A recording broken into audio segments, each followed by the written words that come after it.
এই অংশে আমরা কিছু নির্দিষ্ট বিষয় নিয়ে আলোচনা করব যা আপনাকে আপনার ফোকাস তৈরি করতে এবং প্রতিদিন আপনার মূল কাজগুলো সম্পন্ন করতে সাহায্য করবে। 1. প্রতিদিন একই সময়ে একই স্থানে থাকুন। যেমন আমরা আগে উল্লেখ করেছি, একটি সহজ দৈনিক রুটিন আপনার মনের শর্ত তৈরি করতে, আপনাকে আরো নিয়ন্ত্রণে অনুভব করতে এবং উদ্দীপনা কমাতে সাহায্য করবে। এর ফলে কাজ শুরু করা সহজ হয়ে যাবে। একটি বিষয় যা আপনার রুটিনকে শক্তিশালী করবে তা হল প্রতিদিন একই সময়ে একই স্থানে থাকা। বিখ্যাত লেখক স্টিফেন কিং প্রতিদিন একই সময়ে তার ডেস্কে বসে লেখেন। তিনি অনুপ্রেরণার জন্য অপেক্ষা করেন না, বরং তিনি শুরু করেন। জানেন যে কাজের মধ্যে ডুবে গেলে অনুপ্রেরণা আসবে।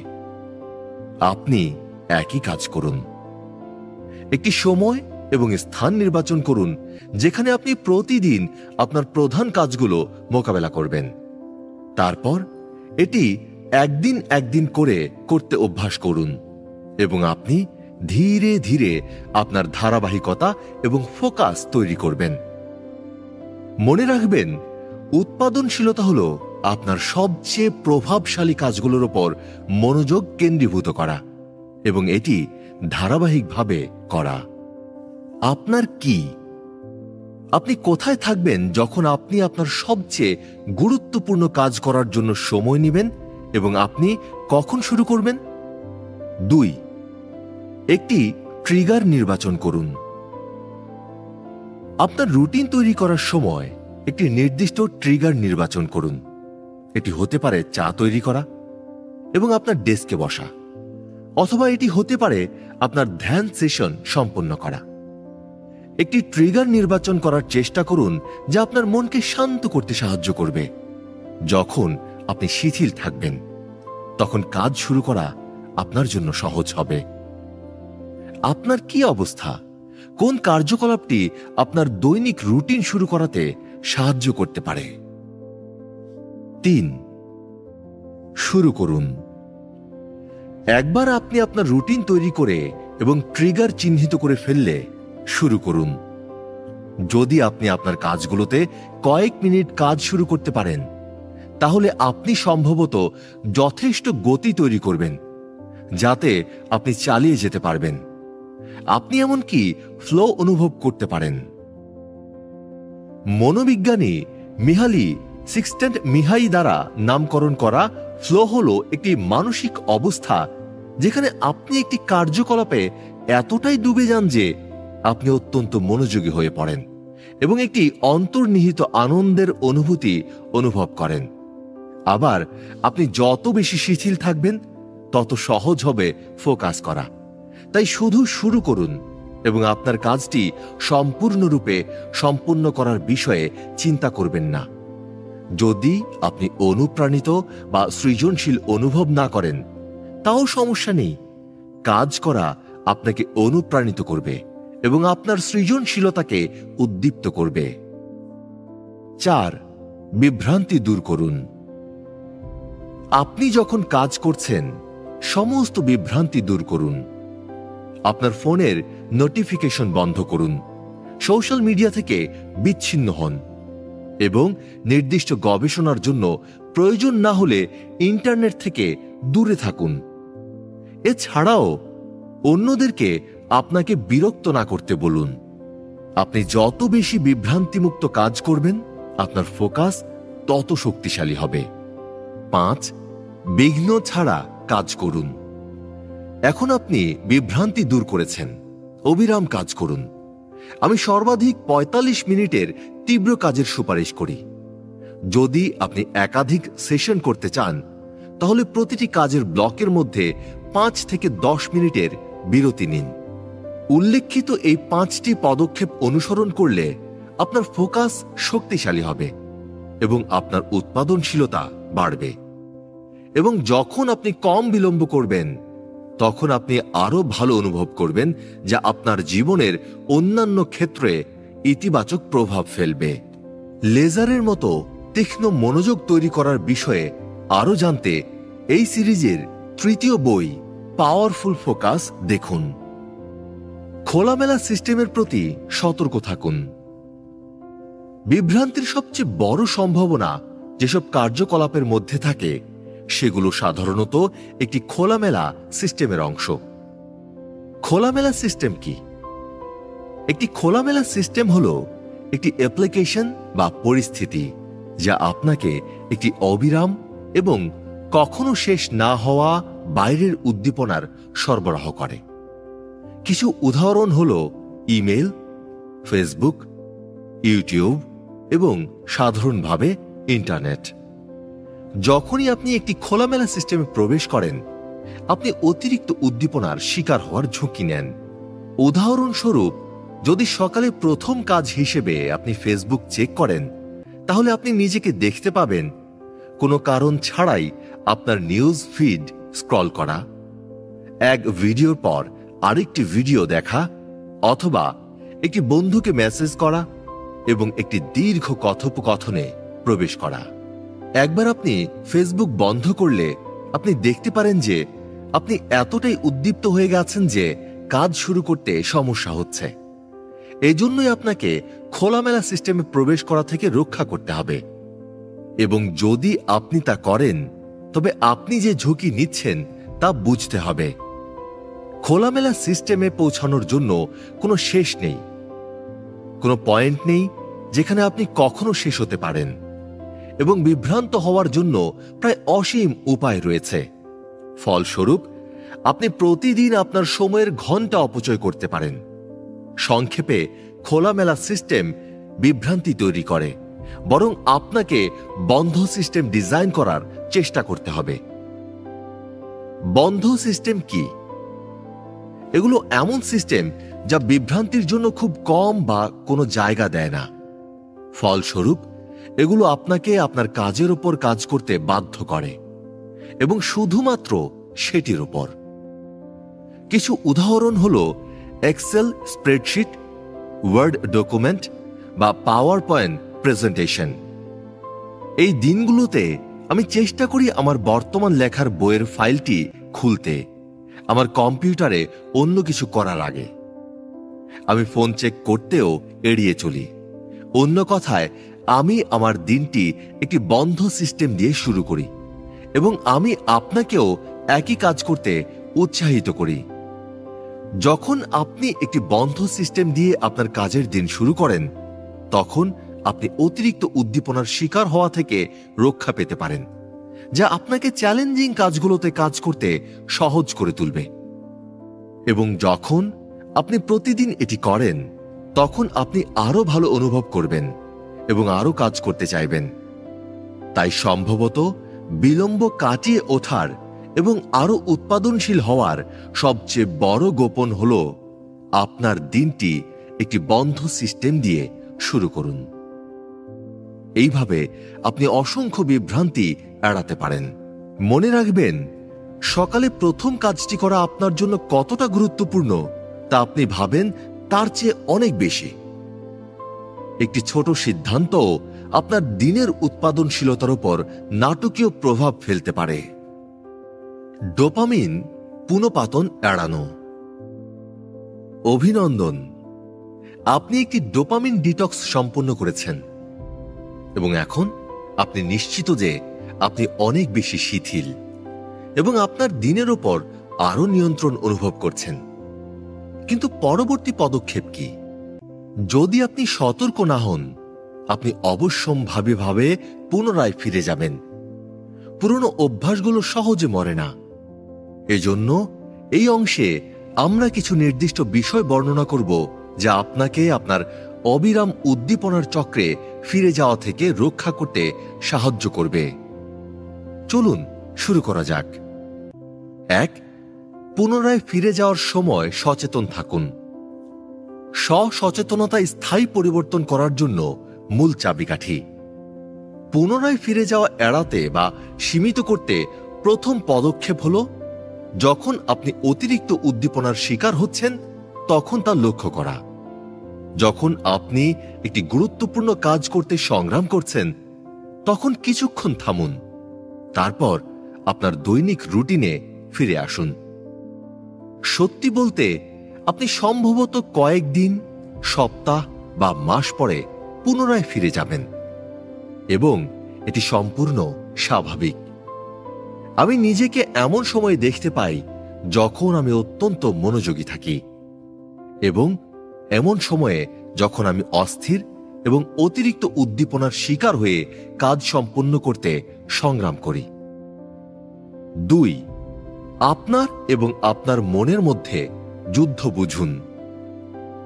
যখন এটি আপনার সাথে ঘটে তখন মূল বিষয় হল এটি গ্রহণ করা এবং অপরাধ বোধ অনুভব করা এড়ানো, যেখানে দোষারোপ করা আপনাকে সফল দৈনিক রুটিন তৈরি করতে সাহায্য করবে। এটি কেবল পরিস্থিতি আরো খারাপ করবে। তাই এতে বেশি সময় নষ্ট করবেন না, নিজেকে দোষী বা লজ্জিত মনে করবেন না। সহজভাবে আপনার রুটিন পুনরায় শুরু করুন এবং এটি একদিন করে করুন। 3. বুঝুন যে বিশ্ব আপনার বিরুদ্ধে। আজকের বিশ্বে মনোযোগ বজায় রাখা অত্যন্ত কঠিন হয়ে পড়েছে, কারণ সবাই আমাদের মনোযোগের জন্য প্রতিযোগিতা করছে। এবং আমি শুধু আমাদের পরিবারের সদস্য, বন্ধু বা সহকর্মীদের কথা বলছি না, আমি মার্কেটার, ইউটিউবার বা ব্লগারদের কথাও বলছি। আজকাল মানুষের মনোযোগ আকর্ষণ করার ক্ষমতা অনেক কোম্পানির জন্য আয়ের অন্যতম বড় উৎস। সংক্ষেপে, আপনার মনোযোগের মূল্য অনেক টাকা, এবং এ কারণেই ইউটিউব, ফেসবুক এবং ইনস্টাগ্রাম আপনাকে আপনার স্ক্রিনে আটকে রাখতে সবকিছু করে। তবে আপনার মনোযোগেরও আপনার জন্য অনেক মূল্য রয়েছে। যখন আপনি আপনার মনোযোগ পুনরুদ্ধার করেন এবং এটি আপনার সবচেয়ে বড় অর্জনে ব্যবহার করেন, আপনি আপনার জীবনকে মৌলিকভাবে পরিবর্তন করতে পারেন। আপনি আপনার মনোযোগকে মহান কাজের দিকে পরিচালিত করে আরো টাকা উপার্জন করতে পারেন, এবং আপনি এটি আরো অর্থপূর্ণ কার্যকলাপের দিকে পুনর্নির্দেশিত করে আপনার সুস্থতা বাড়াতে পারেন, যেমন আপনার পরিবার এবং বন্ধুদের সাথে সময় কাটানো বা আপনার প্রিয় শখে অংশগ্রহণ করা। আমার বক্তব্য হল, বিশ্ব আপনার বিরুদ্ধে কাজ করছে। সবসময় কেউ না কেউ আপনার মনোযোগ আকর্ষণ করার চেষ্টা করবে। তাই আপনার কাছে 2টি বিকল্প রয়েছে। আপনি অভ্যাস এবং সিস্টেম তৈরি করে আপনার মনোযোগ রক্ষা করতে পারেন, অথবা আপনি প্রস্তুত না থেকে গুরুত্বপূর্ণ কাজগুলো থেকে বিভ্রান্ত হতে পারেন। আপনি কোন বিকল্পটি বেছে নেবেন? একটি জরুরি পরিকল্পনা প্রস্তুত করুন। পুনরায় ফিরে যাওয়া এড়ানোর একটি কার্যকর উপায় হল একটি জরুরি পরিকল্পনা তৈরি করা। এটি করতে আপনি যে সমস্ত উপায়ে আপনার মনোযোগ হারাতে পারেন এবং আপনার পূর্ববর্তী আচরণে ফিরে যেতে পারেন সেগুলো চিহ্নিত করুন, এবং সেগুলোর বিরুদ্ধে রক্ষা করার জন্য একটি জরুরি পরিকল্পনা তৈরি করুন। তাহলে কি কি বিষয় আপনাকে পুনরায় ফিরে যেতে সাহায্য করতে পারে? যেমন, যদি আমি সকালে প্রথম কাজ হিসেবে আমার ফোন চেক করি, তাহলে আমি সম্ভবত এক উদ্দীপনা থেকে অন্য উদ্দীপনায় চলে যাব। আমি ফেসবুক চেক করব, তারপর হয়তো একটি মেসেজের উত্তর দেব। এই মেসেজটি আমাকে কিছু অন্য কাজ মনে করিয়ে দিতে পারে, বা এটি আমাকে নতুন আইডিয়া দিতে পারে। হঠাৎ আমার মন অস্থির হয়ে যাবে এবং আমাকে লেখার জন্য অনেক কারণ দেবে না। আপনার জরুরি পরিকল্পনা তৈরি করতে বিভ্রান্তির জন্য সর্বাধিক সম্ভাবনা রয়েছে এমন সমস্ত কার্যকলাপ বিবেচনা করুন, যেগুলো চিহ্নিত করতে আপনার আগে তৈরি করা যাবে না তালিকাটি পুনরায় দেখুন। সবচেয়ে খারাপ পরিস্থিতির চিত্রায়ন করুন। কি কি কারণে আপনি মনোযোগ হারাতে পারেন এবং আপনার সকালের রুটিন বন্ধ হয়ে যেতে পারে। আপনার কার্যক্রম গাইড ব্যবহার করে আপনি যে সমস্ত খারাপ পরিস্থিতির কথা ভাবতে পারেন সেগুলো লিখুন। মানসিকভাবে নিজেকে প্রস্তুত করুন। এই পরিস্থিতিগুলো মোকাবেলার সময় কিভাবে প্রতিক্রিয়া জানাবেন তা কল্পনা করুন। এখন আপনি কিভাবে প্রতিক্রিয়া জানাতে চান? দেখুন কিভাবে আপনি এই পরিস্থিতিগুলোকে সেরা উপায়ে মোকাবেলা করছেন। 5. একটি টেকসই সিস্টেম স্থাপন করুন। আপনার উদ্দীপনার স্তর কমানোর মূল চাবিকাঠি হল একটি সহজ এবং টেকসই সিস্টেম বাস্তবায়ন করা। এই সিস্টেমটি অবশ্যই বিভ্রান্তি থেকে সম্পূর্ণ বিচ্ছিন্নতা দাবি করে না, তবে এটি এমন অভ্যাস স্থাপন করতে হবে যা আপনাকে মনোযোগী থাকতে সাহায্য করবে। ফলস্বরূপ, যেমন আমরা আগে দেখেছি, নিশ্চিত করুন যে আপনার কাছে একটি সহজ দৈনিক রুটিন রয়েছে যা আপনি ধারাবাহিকভাবে অনুসরণ করতে পারেন। 6. এখানে এবং এখনের নিউরোট্রান্সমিটারগুলোকে বিকাশ করুন। অতিরিক্ত উদ্দীপনা এড়াতে এখানে এবং এখন নিউরোট্রান্সমিটারগুলোকে বিকাশ করুন, যেমন এন্ডোরফিন, অক্সিটোসিন বা সেরোটোনিন। এই নিউরোট্রান্সমিটারগুলো ডোপামিন নিউরোট্রান্সমিটারগুলোর বিপরীত, কারণ এগুলো আপনাকে শান্ত এবং আরও বর্তমান অনুভব করতে সাহায্য করে। এই নিউরোট্রান্সমিটারগুলোকে সক্রিয় করতে এমন কার্যকলাপ অন্তর্ভুক্ত করুন যা আপনাকে বর্তমানের সাথে সংযুক্ত করে, যেমন ধ্যান। কয়েক মিনিটের জন্য ধ্যান করলেও আপনি মুহূর্তে উপস্থিত থাকার অনুশীলন করতে পারেন। এটি করতে আপনার চোখ বন্ধ করুন এবং আপনার শ্বাস প্রশ্বাসের ওপর মনোযোগ কেন্দ্রীভূত করুন। আপনি আপনার 5টি ইন্দ্রিয়র মধ্যে একটি ইন্দ্রিয়র ওপরও মনোযোগ দিতে পারেন, তারপর অন্য একটি ইন্দ্রিয়র দিকে সুইচ করুন এবং এভাবে চলতে থাকুন। ধ্যান করার জন্য ভুল উপায় নেই। শুরু করার জন্য ধ্যানের বই খুঁজুন এবং অনলাইনে ধ্যানের ভিডিও দেখুন, অথবা শুধু পরীক্ষা করুন এবং দেখুন কি আপনার জন্য সবচেয়ে ভালো কাজ করে। স্ট্রেচিং। যখন আপনি স্ট্রেচ করেন তখন আপনি স্বয়ংক্রিয়ভাবে আপনার শরীরকে শিথিল করেন এবং আপনার শ্বাস প্রশ্বাস ধীর করেন, যা আপনাকে শান্ত এবং আরও বর্তমান অনুভব করতে সক্ষম করে। মননশীলতা। এর মানে হলো আপনার ভেতরে এবং আপনার চারপাশে কি ঘটছে তা সম্পর্কে সচেতন থাকা। মননশীলতা অনুশীলন করার অনেক উপায় রয়েছে। উদাহরণস্বরূপ, আপনি ধীরে ধীরে খেতে পারেন এবং প্রতিটি স্বাদ বা টেক্সচার লক্ষ্য করতে পারেন, অথবা আপনি আপনার শরীরের প্রতি মনোযোগ দিতে পারেন এবং মাথা থেকে পায়ের আঙুল পর্যন্ত সমস্ত অনুভূতি পর্যবেক্ষণ করতে পারেন। আপনি বাড়ির কাজ বা অফিসের কাজ সম্পন্ন করার সময়ও যতটা সম্ভব উপস্থিত থাকার চেষ্টা করতে পারেন। বিবেচনামূলক হাঁটা। আপনি যখন হাঁটতে যান তখন আপনি কতটা উপস্থিত? আপনি কি পাখিদের গান শুনতে পান? আপনি কি আপনার মুখে বাতাসের অনুভূতি অনুভব করেন? আপনি কি মেঘের আকার লক্ষ্য করেন? প্রায়শই মানুষ তাদের মাথায় আটকে যায় পরবর্তী কাজের কথা ভাবতে বা তাদের জীবনের সমস্যাগুলি নিয়ে চিন্তা করতে। তাদের মতো হবেন না। পরবর্তীবার যখনই আপনি হাঁটতে যাবেন তখন আপনার চারপাশের জিনিসগুলো লক্ষ্য করুন যেন আপনি সেগুলো প্রথমবার দেখছেন। আপনার প্রতিটি ইন্দ্রিয়র ওপর মনোযোগ দিন। এমন জিনিস দেখুন যা আপনি আগে কখনো দেখেননি। এমন শব্দ শুনুন যা আপনি আগে কখনো শোনেননি।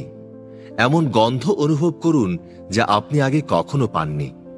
এমন শারীরিক অনুভূতি অনুভব করুন যা আপনি আগে কখনো লক্ষ্য করেননি। উপস্থিত থাকুন। গভীর সামাজিক সম্পর্ক। অন্য মানুষের সাথে যোগাযোগ করা অক্সিটোসিনের মতো নিউরোট্রান্সমিটারগুলোকে সক্রিয় করে, যা কখনো কখনো প্রেমের হরমোন বলা হয়। আপনি যত বেশি উপস্থিত থাকবেন তত বেশি আপনি সংযোগ স্থাপন করতে পারবেন এবং একটি আনন্দময় বন্ধনের অনুভূতি অনুভব করবেন। তাই নিশ্চিত করুন যে আপনি আপনার প্রিয় মানুষের সাথে যথেষ্ট সময় কাটাচ্ছেন। একঘেয়েমি। কিছু না করার অনুশীলন করা আপনার উদ্দীপনার স্তর কমানোর একটি ভালো উপায়। আমাদের মন সব সময় কিছু করতে চায়। এক মুহূর্তের জন্য কিছু না করার জন্য প্রস্তুত থাকুন। বসে থাকুন এবং চারপাশের জিনিসগুলো লক্ষ্য করুন। নীরবভাবে খান এবং নির্দিষ্ট উদ্দেশ্য বা গন্তব্য ছাড়াই হাঁটুন। উল্লেখিত এই কার্যকলাপ অন্তর্ভুক্ত করে আপনি আপনার দিনে আরো শান্ত ও উপস্থিত অনুভব করবেন। এর ফলে আপনি অতিরিক্ত উদ্দীপনার শিকার হওয়ার ঝুঁকি কমিয়ে দেবেন। আপনার কি আপনার দৈনিক রুটিনে আপনি কোন কার্যকলাপ অন্তর্ভুক্ত করতে পারেন? 30 দিনের চ্যালেঞ্জে প্রতিশ্রুতি দিন। আপনার ডোপামিন ডিটক্স থেকে উপকার পেতে আমি আপনাকে পরবর্তী 30 দিন ধরে একটি সহজ দৈনিক রুটিন বাস্তবায়ন করার জন্য উৎসাহিত করি। এটিকে একটি 30 দিনের চ্যালেঞ্জ হিসেবে দেখুন। এটি আপনাকে আপনার পুরনো অভ্যাসগুলোতে ফিরে যাওয়া এড়াতে সাহায্য করবে যত তাড়াতাড়ি আপনি আপনার ডোপামিন ডিটক্স শেষ করবেন। বিকল্পভাবে আপনি সিরিজের অন্যান্য বইগুলো পড়তে পারেন যখন আপনি আপনার মনোযোগ এবং উৎপাদনশীলতার উচ্চ স্তরের দিকে যাত্রা চালিয়ে যাবেন। সিরিজের প্রতিটি পরবর্তী বই আপনাকে মাত্র 7 দিনে একটি গুরুত্বপূর্ণ দক্ষতা তৈরি করতে সাহায্য করবে। বই 2, তাৎক্ষণিক কর্ম। আপনি কিভাবে বিলম্ব কাটিয়ে উঠবেন তা আবিষ্কার করবেন। বই 3, শক্তিশালী ফোকাস। আপনি কিভাবে স্পষ্টতা অর্জন করবেন এবং লেজার শার্প ফোকাস তৈরি করবেন তা শিখবেন। বই 4, কৌশলগত মানসিকতা। আপনি আপনার সমালোচনামূলক চিন্তাভাবনা দক্ষতাগুলোকে পরিশীলিত করবেন এবং একটি স্পষ্ট কৌশল তৈরি করবেন যা আপনাকে আপনার উৎপাদনশীলতা আকাশচুম্বী করতে সাহায্য করবে। উপসংহার: আপনি আপনার মনোযোগ নিয়ন্ত্রণ করার সিদ্ধান্ত নিতে পারেন, অথবা আপনি অন্য কাউকে এটি আপনার কাছ থেকে নিয়ে যেতে দিতে পারেন।